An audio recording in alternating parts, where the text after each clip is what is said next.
All right, ladies and gentlemen, Michael Cohen here on a Sports Talk Nation. Welcome aboard. And remember, it is...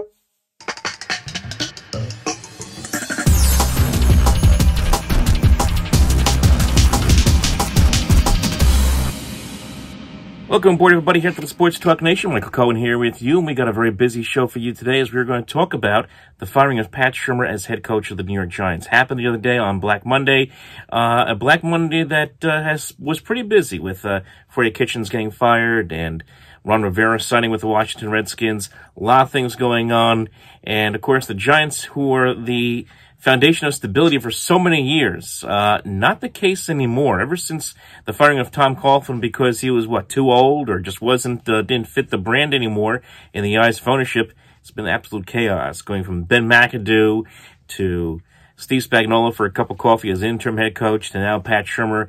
No one has really fit the glove here for the Giants, and as a result, here we are again with the Giants looking for potentially their fourth head coach in the last 4 or 5 years now.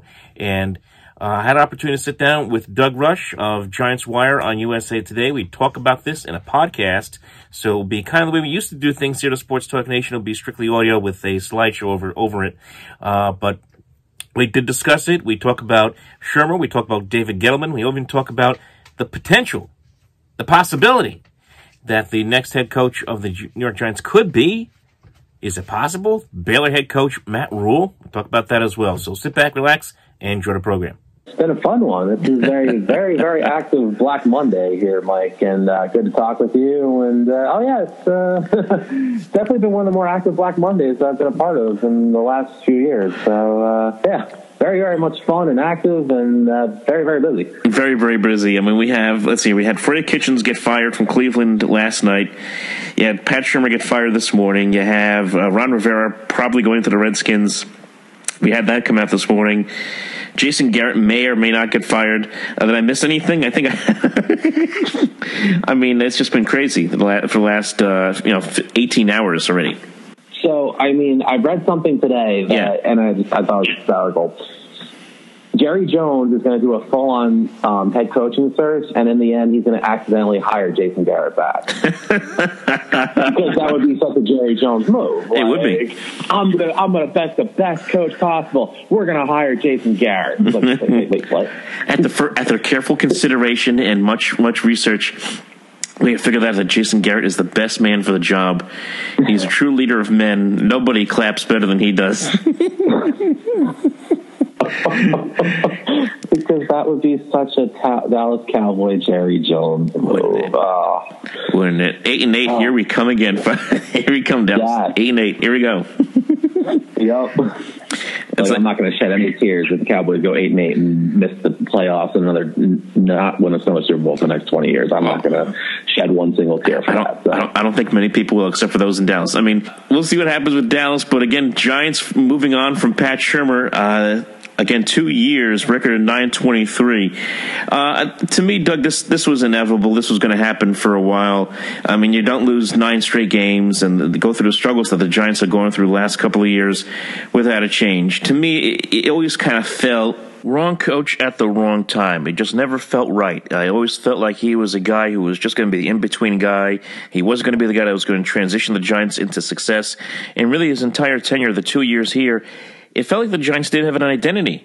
He was not a true leader of this football team, going from Eli to Daniel Jones. They really didn't have an idea of what they wanted to do, whether to win now or to start to rebuild and build a team for the future. And you have a coach here who had a mediocre time in Cleveland, who didn't win anything over there in Cleveland, and you bring him here to the Giants, and you just kind of knew, really from the get-go, that it wasn't going to work out.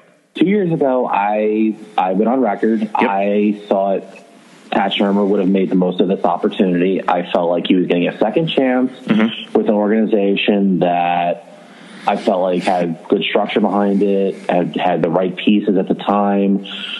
2018 could have gone a lot of different ways because they lost a lot of close games, and yet they were still kind of on the upward rebuild. And then this year, before the season, you let Landon Collins walk away for nothing. You traded Odell Beckham Jr. I feel like they always didn't get enough for Odell. When they started doing that, it's like, okay, you're going on a full rebuild. Maybe you don't bring Eli back. And you can go with the rookie quarterback, in which what they did with Daniel Jones with the 6th pick. But then you don't hold on to Eli and the $20 million that he has for his salary. And they did, and they kind of it's like they didn't really know. And I feel like this is more on Gettleman than Shurmur. Like, they didn't really know which direction. It's like they want to go to rebuild, but at the same time, you trade Odell and then you sign Golden Tate and you keep Eli Manning. And it's just a lot of these roster moves this offseason were really baffling. And it's just like the Giants really weren't sure what direction they wanted to go in. And once the full rebuild was on in week 3, when Daniel Jones took over, he won 2 games. And then you really saw the deficiencies of what the Giants had in a very young and bad roster. And then they lost 9 straight, didn't win a game for 2.5 months. They were bad on defense. The offensive line struggled a lot of the time. They couldn't generate a pass rush, minus Marcus Golden. They made a trade for Leonard Williams. And, I mean, Leonard Williams could be good. $100 million good? No, but he could be a decent part of your line. He's still young enough, but at the same time, when you're trading for Leonard Williams, you're making that deal like he's supposed to be like a final piece of your defensive line, that's not freaking J.J. Watt or Aaron Donald sitting back there. That's a complementary piece to a bigger line, and some of these moves just did not make sense. And I think at times Pat Shurmur looked like a head coach who was just in over his head, and I think by the time he got to yesterday, he kind of looked like someone who was relieved to be the season was over, and probably knew his fate. Going 9-23, losing 9 straight, probably is going to go back to being an offensive coordinator somewhere, which is probably just fine for him. He's one of those. I feel like he's one of those Norv Turner, Wade Phillips. Very good coach, very good person. I always liked Pat Shurmur as a person. It's just sometimes you're just not meant to be an NFL head coach. And I think in Shurmur's case, that's probably going to be the case for him going forward. Yeah, I agree with you 100%. I mean, there's some guys that are just not meant to be NFL head coaches. And unfortunately for Shurmur, it's just the case. I mean, struggling in Cleveland is one thing. You think, okay, it's the Cleveland Browns, whatever. He gets a chance here with the Giants. It just did not work out for so many reasons that you just illustrated. And look, he's going to be an offensive coordinator. Someone's going to scoop him up at some point here in the next few weeks. So he's going to land on his feet, you would have to imagine, very soon here. Now, you mentioned the Leonard Williams trade. That's a trade right now that the Giants almost have to sign Leonard Williams just to make that trade look good, because otherwise you gave up draft picks to the Jets for a guy who may end up walking at the end of the season. He's a free agent in a couple of months. If he doesn't re-sign with the Giants, that looks like a terrible look. That trade looks even worse. So the Giants are in a position where they almost have to consider re-signing him, and that leads again to David Gettleman. I know that the Giants are going to keep him around for another year.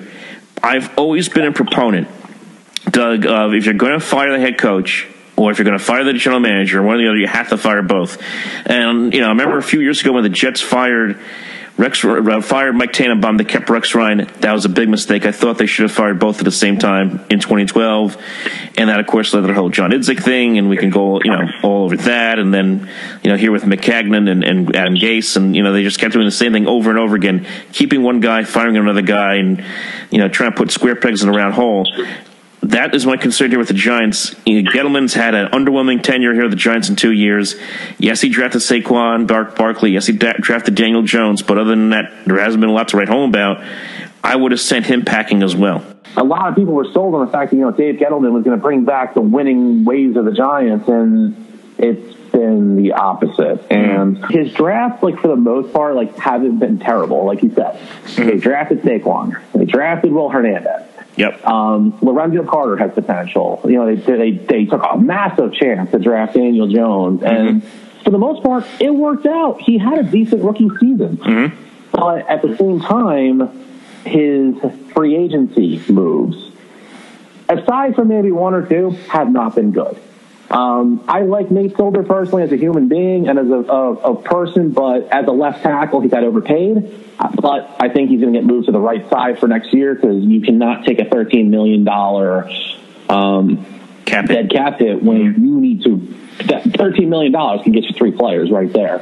Trade for Alec Ogletree. At the time, it looked good. Hasn't worked out. Giving away Janoris Jenkins for nothing. I mean, you could have traded him at the deadline or traded him in the offseason. But instead, they let him walk. Yes, the Saints took his salary, but at the same time, you could have gotten draft picks for him. So many of these moves that haven't worked out, like your draft picks have worked out for the most part decent, but aside from like Marcus Golden, who was a diamond in the rough for the Giants this past offseason, you haven't really hit gold with the free agent signings. All right, Doug, let's take a look at this coaching situation, because if you take a look at the way things are going right now in the NFL in the open market, looks like things are going to start moving very quickly here. We've already seen Ron Rivera sign with the Washington Redskins. He's going to be the head coach of the Skins, so you can take him off the books as a potential candidate for the Giants job. We know that Mike McCarthy now is going to interview for the Giants job, but he's also interviewing for the Browns job. He's also interviewing for the Carolina job. A lot of people think he's going to be a favorite for either Cleveland or Carolina. Not many people have said that he's going to be a favorite for the Giant job. We'll have to wait and see. We've also heard that the Giants going out there potentially taking a look at Eric Bieniemy, maybe even looking at Don Martindale, the defensive coordinator for the Baltimore Ravens. But the one name that has really come to the forefront here is the head coach of Baylor, and that is, of course, Matt Rhule. And when I look at Matt Rhule, I had to sit there and say to myself, who is Matt Rhule? What is the hype around Matt Rhule right now? In some ways, I just don't get it. I understand his resume. Here's a guy who has spent 1 year in the NFL, only 1 year as an assistant on the offensive line as a coach in the NFL with the Giants back in 2012. But most of his time has been in college. Now, yes, I understand he's turned around Baylor here in recent years. 3 years ago, his first year there, they were 1-11. This year, they're 11-2, and they're going to a Sugar Bowl. Okay, he's done a marvelous job there in Baylor. He did a nice job in Temple. He turned that organization around. A lot of people call him a program builder. So I understand that from that standpoint in college. But what is it about him that makes him such a top candidate for the National Football League? You see all these teams falling over themselves wanting to get Matt Rhule. I just don't really – I'm trying to figure out what is it that makes him such a prime target for NFL teams.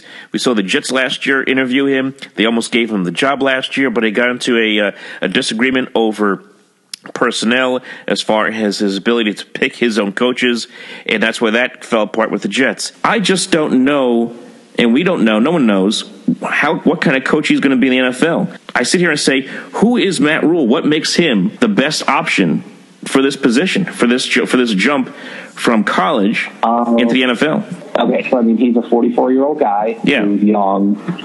He's had success in college, and he does have experience in the NFL. But I'm going to take away any NFL experience because this is what I always.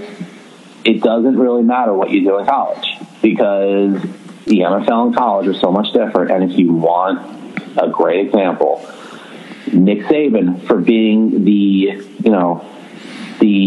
end-all, be-all for college coaches and, might have a statue built of him outside Alabama one day. Mm-hmm. Nick Saban was a mediocre NFL head coach. Absolutely. And I could laugh every time anyone says, oh, Nick Saban should go back to the NFL. Why would he do that? Exactly. He was not that good with the Miami Dolphins and couldn't bolt fast enough from Miami to go to Tuscaloosa in Alabama. I mean, it's a different.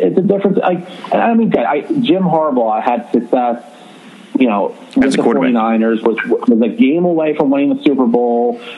And you know what? If they call pass interference or holding, maybe the 49ers would do win the Super Bowl. But at the same time, Jim Harbaugh is a different animal because he was once an NFL assistant before he got the job at Stanford. Mm-hmm. You really don't know what these college coaches can do. And if you look at today's NFL, none of them really have that much success. I don't know what Matt Rhule could be. Maybe he could be a good NFL head coach, or he could be a one and done. We don't know. We don't. That's why I'm so hesitant to even consider somebody like Matt Rhule because he could fail. And then the Giants are back to square one again. And I feel like the Giants have already done the two unknowns, the two coordinators. I feel like the brand name, the success guy, has got to be the next one. But I don't know if they're out there. Because Ron Rivera is likely going to the Redskins. Mike McCarthy may be going to the Browns or the Panthers. And God help us if Jason Garrett gets this job, because that's going to be another disaster. And because he has giant ties, because he was once the backup quarterback of this team. So I don't know. Like, they haven't been able to figure out the right guy since Tom Coughlin walked out the door 4 years ago and botched the McAdoo hiring, and now have botched the Pat Shurmur hiring.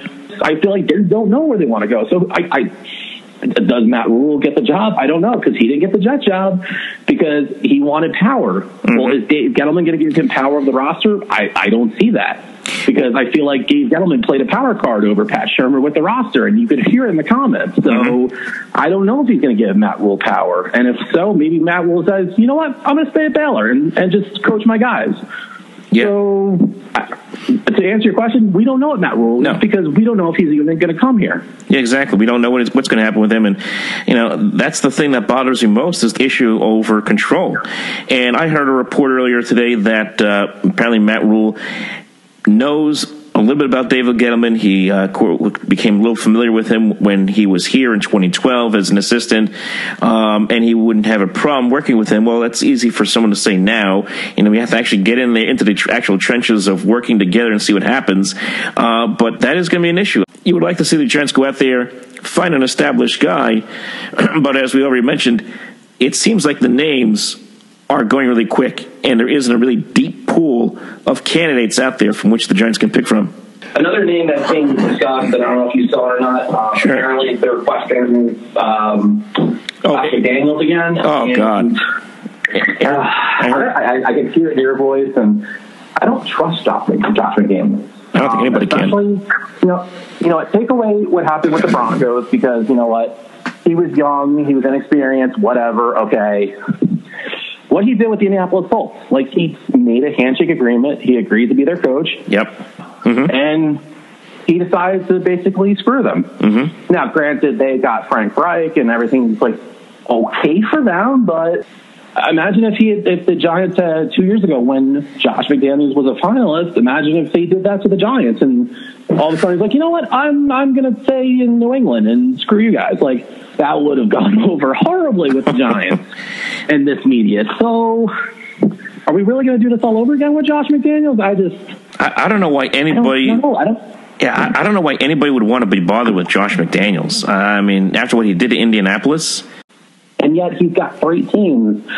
I know Cleveland, and I think somebody else are all interested in talking to him. And I always thought that he was going to just wait out Bill Belichick and just take over the Patriots. But I don't know. But yet he's being considered for several jobs now, and I don't trust McDaniels, and he's really not somebody I really want. As we've just discussed, there's not a lot of candidates out there. The only other candidate that you mentioned earlier, Jason Garrett, of course, ties to the Giants. That would be the equivalent of Adam Gase going to the Jets. To go out there and hire a coach who got canned by a divisional rival who had a career of mediocrity. At least Garrett's a little bit better than Gase is, but still, that would just be like, why? I could just imagine Giant fans selling and just burning all their stuff if that ever happened. That would be terrible. I would have rather have stuck with Pat Shurmur over hiring Garrett. That's been the general feeling from a lot of us for the last couple of years, is like, what are they doing? Because it's like the next guy doesn't know what the next guy's going to do. So that's what happens when you have too many cooks in the kitchen. That's the case right now with and you really have no direction, no plan. You think about it. You think about. Let's just go way back to when Bill Parcells, his first year here. And he went 3-12-1 his first year, and they thought about firing him. They didn't do it. Under the leadership that's going on right now, he would have been fired if that happened today. You never would have had the patience, the stability, the willingness to grow as an organization the way you did in the 80s, 90s. Obviously, as you mentioned with Tom Coughlin here in the 2000s, you just don't have that patience anymore, and that's what's really a problem. There's no development. And I think the worst thing that this does is it affects a lot of the young players that we've talked about. Now there's no continuity as far as game plan, as far as, structure. And if there's anything that that players are. They are creatures of habit. They like to have structure in their lives, especially when it comes to the coaching staff. And that's not the case right now for the Giants. No, I mean, you look at the teams that have structure and success, and if you want to look at the Pittsburgh Steelers, granted they didn't make the playoffs and they almost did this year. I mean, you look at them; they've had 3 head coaches in the last 50 years. Yeah. So the Patriots with Belichick, the Seahawks with Carroll, the Ravens with Harbaugh. You look at you build off success, and even if you have a down year or two, you still stick with the guy that you've chosen to lead you, and you move on. I mean, there were times where, and even in Baltimore, John Harbaugh was ready to be fired, and yet they decided to stick with him, and now John Harbaugh is in place to potentially win another Super Bowl because they trusted him. I guess when winning organizations do things like that, they win. Losing organizations, they do what they do, and they lose. And right now, the Giants went from being a team that did things the right way, did things successfully, and somewhere along the path, the Giants started becoming a lot like what the Browns have been, what the Dolphins have been, what the Buccaneers have been, and the Lions, and all of those teams. And that's why they're picking 4th in the draft, and picking 2nd in the draft and 6th in the draft. Losing teams do bad things. That's it. They should have the Jets and Giants play the annual stink bowl every single year now. just to see. Yeah, just the summer stink bowl. Exactly. Get your tickets for free, and hey, pay $75, and you get to play. This game will count. It'll be the only win for either team. Oh, man, it's so bad. New York football used to be so good, and now it's so terrible. Oh, it is. And at least baseball season's just around the corner. That's the good thing. You guys got Garrett Cole. You got him under the Christmas tree for $325 million. Mets got Betances. I mean, things are starting to change a little bit on that front. Yeah, better baseball than football, because football is the best right now for both our sides, and it's just horrible. Absolutely. All right, Doug. Thanks so much, man. It's been awesome. All right, man. Good talking to you. All right, take care. All right, folks, I want to thank you all for tuning in and listening. Remember to follow us on the social media at OpenMicNJ on Twitter, Facebook.com/OpenMicProgram. Remember to kill that like and subscribe button right here on Sports Talk Nation. We'll talk to you next time.